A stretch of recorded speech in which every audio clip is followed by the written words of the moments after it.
Benvinguts al Minut de la Terra. La vida salvatge a la Terra està en perill. Centenars d'animals curiosos i genials han seguit els passos del dodó el darrer segle, i avui n'estimem fins a 2 milions d'animals i plantes en risc d'extinció. Però no tenim tant de temps i diners per salvar-los a tots. I és una situació fotuda, però no única. Els metges de campanya, primers interventors o personal d'emergències han de prendre decisions així sovint.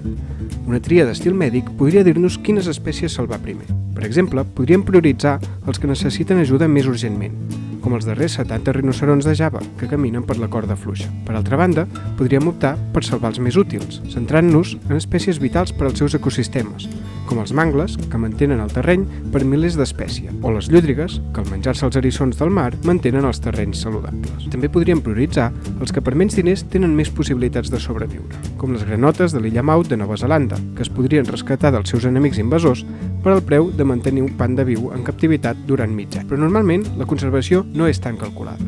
Els pandes gegants, per exemple, no estan tan fotuts com els rinoceronts de Java, ni són tan útils als ecosistemes com els mangles. A més, és molt complicat que es reprodueixin, i els boscos de bambús estan tan fragmentats que ja s'hi han gastat bilions de dòlars només per mantenir-los, i sembla que seguiran necessitant aquest suport vital de forma permanent. Però clar, amb aquestes corones que tenen en roben el cor i la cartera. Com a cara literalment de la conservació, s'emporten bastant dels diners de protecció ambiental, i és cert que no tot va per als pandes. I aquestes organitzacions també fa altres projectes de conservació, però massa sovint les campanyes protagonitzades per pandes o altres criatures carismàtiques destinen els fons a aquestes i no pas a d'altres. I clar, mantenir l'atenció d'aquestes celebritats significa la ruïna d'espècies amb cares més lletges o fins i tot sense cara. Perquè segur que no has vist mai cap campanya per la torreia taxifòlia o per cap tipus de poll.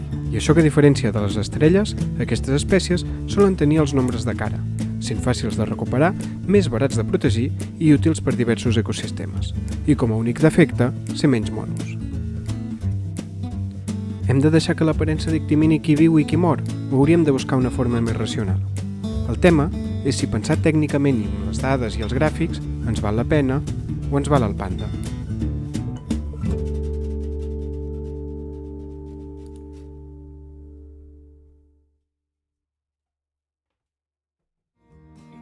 M'agrada, em subscric, comparteixo.